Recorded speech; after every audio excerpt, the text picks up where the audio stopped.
Video کو like کر کے آگے شیئر ضرور کر دینا۔ لوگ کہتے ہیں یزید مسلمان تھا، ہم کہتے ہیں مسلمان تھا، لیکن اس کا کردار تو دیکھو۔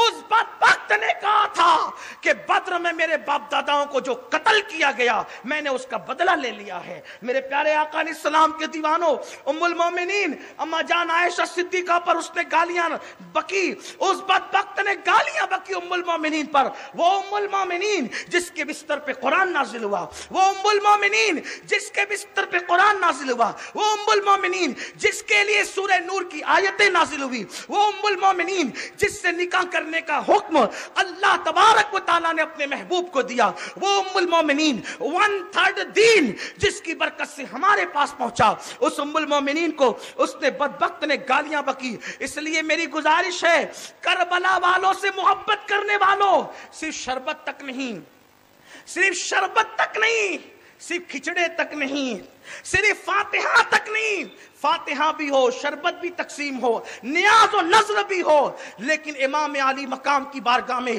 سب سے بڑا خراج یہ ہے کہ جس دین کے لیے حسین نے جان دی ہے اس دین پر عمل کرو۔ آپ کہتے ہیں ہم ملک میں شریعت کا تحفظ دیں گے، کیا تحفظ دیں گے؟ آپ کے گھر میں جب شریعت محفوظ نہیں ہے تو آپ ملک میں شریعت کو کیا تحفظ دو گے؟ پہلے گھر میں شریعت محفوظ کرو۔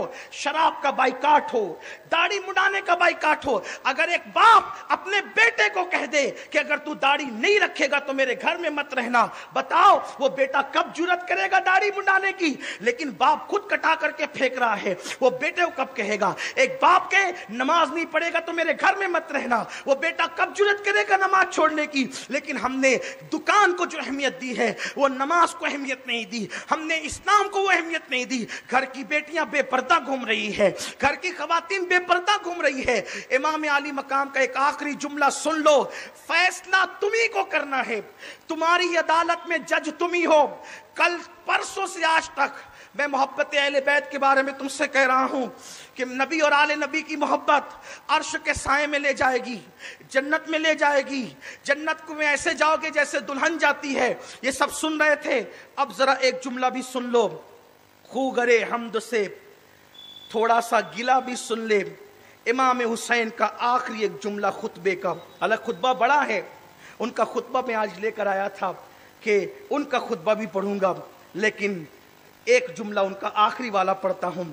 امام حسین کہتے ہیں جو میرے نانا کی سنت پر عمل کرے وہی میرے نانا سے محبت کرتا ہے، اور جو میرے نانا کی سنت پر عمل نہیں کرتا وہ میرے نانا سے محبت بھی نہیں کرتا۔ اب خارج تو امام حسین نے ان لوگوں کو کر دیا جو سنتوں پہ عمل نہیں کرتے، بلکہ ایک حدیث پاک ہے جو سنتوں کے خلاف عمل کرتے ہیں ان کے چہرے قبر میں قبلے کی طرف نہیں رہتے بلکہ ان کے چہرے قبلے سے پھیر دیے جاتے ہیں۔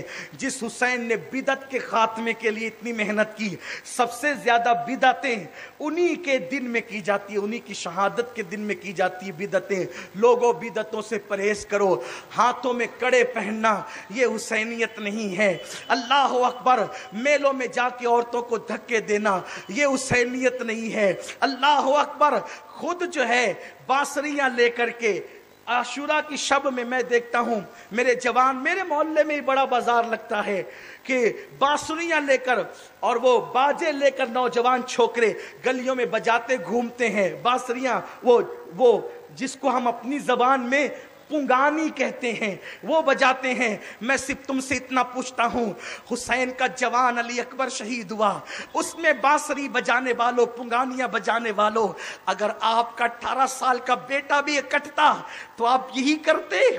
میلے میں اپنی عورتوں کو بے پردہ لے جانے والوں، آپ کے گھر کا 6 مہینے کے معصوم کی گردن پہ تیر چلتا تب بھی آپ یہی کرتے؟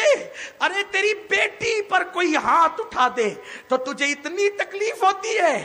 جس دن تم خرافات کرتے ہو، جس دن تم نمازیں چھوڑ کے میلوں میں جاتے ہو، جس دن تم معاذ اللہ نئے نئے کپڑے پہن کے دولہے کی طرح سج سنور کر کے تم خرافات اور بدعات میں مصروف رہتے ہو، وہ دن ایسا دن تھا جب سکینہ کی بالیاں نوچی گئی تھی، سکینہ کے چہرے پہ تماچے مارے گئے تھے، زینب کی چادر چھینی گئی تھی، اللہ اکبر، ام کلثوم کی چادر چھینی گئی تھی، علی اصغر کا جھولا لوٹ لیا گیا تھا۔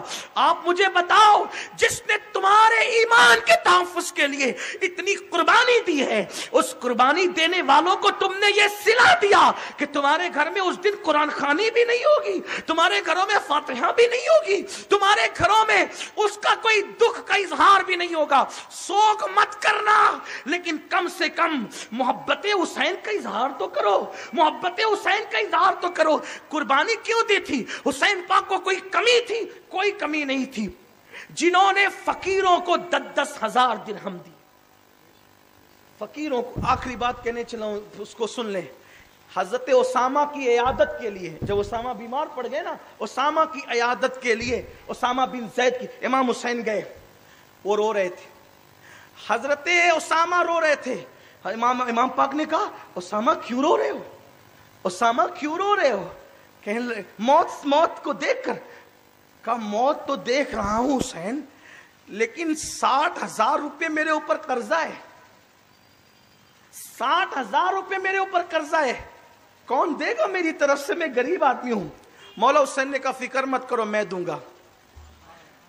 جو دوسروں کے 60,000 خود ادا کر دے، اس کو کوئی کمی تھی؟ کوئی کمی نہیں تھی۔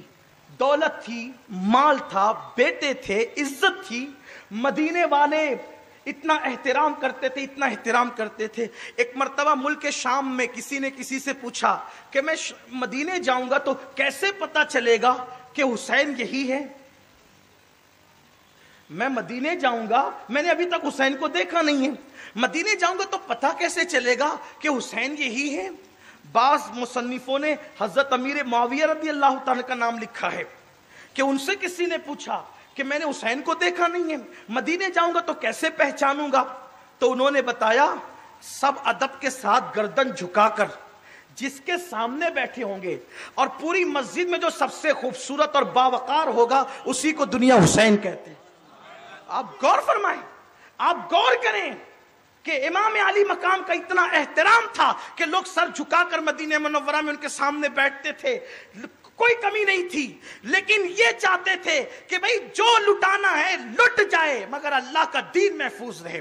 آج جو اذانیں، نمازیں، دین، قرآن، شریعت ہمارے پاس ہے، یہ سب مولا حسین کی قربانیوں کا نتیجہ ہے۔ اور یاد رکھنا، آج اگر کوئی خلاف شریعت کام کرتا ہے تو اس کے خلاف جو بھی اٹھ کر کھڑا ہوتا ہے، اس کو جو اصول اور رہنمائی کہیں سے ملتی ہے تو اس کا نام کربلا ہے۔ کربلا رہنمائی فراہم کرتا ہے لوگوں کو باطل کے خلاف اٹھ کر کھڑے ہونے کے لیے۔ تو ہم نے یہی صلہ دیا۔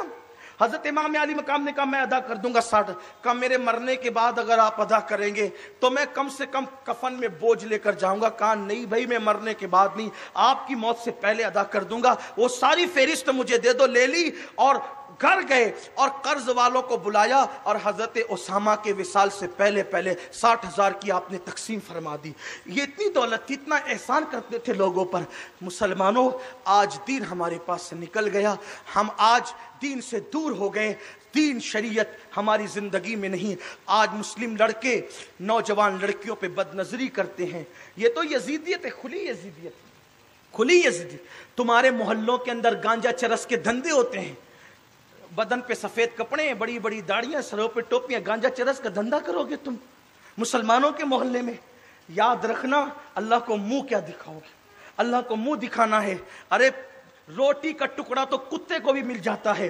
اگر پیٹ کی آگ بجھانے کے لیے حرام کاروبار تم نے کھول رکھے ہیں تو اللہ کو منہ کیا دکھاؤ گے؟ کھاؤ گے کتنا، کتنا کھاؤ گے؟ حرام چھوڑو، حلال کی طرف آؤ، سنتوں پر عمل کی طرف آؤ، بدعتوں کو چھوڑو۔ بدعت چاہے وہ عملی بدعت ہو، چاہے عقیدے کی بدعت ہو، سب بدعتوں سے توبہ کرو۔ شراب نوشی سے نکلو، جوئے کے اڈوں سے نکلو، عورتوں کو ظلماً طلاق دینے سے بچو۔ یہ ساری چیزیں ظلم زیادتی کی اسلام کے خلاف ہے۔ اور اینڈ اس پر کرتا ہوں، کربلا کی داستان سننے کے لیے آنے والوں خواتین سے بھی کہتا ہوں، میری بہنوں، جس رسول نے عورتوں کے لیے کہا کہ میری مسجد میں یعنی مسجد نبوی میں نماز پڑھنے سے بہتر ہے کہ عورتیں اپنے گھر میں نماز پڑھیں، نبی کی مسجد سے افضل عورت کے لیے گھر میں نماز پڑھنا ہے۔ اب مجھے بتاؤ، وہ عورتیں میلوں میں نکلے جھنڈ کے جھنڈ بنا کر، ہم دیکھ رہے ہیں مسلم عورتیں بغیر کسی مرد کے، بغیر کسی محرم کے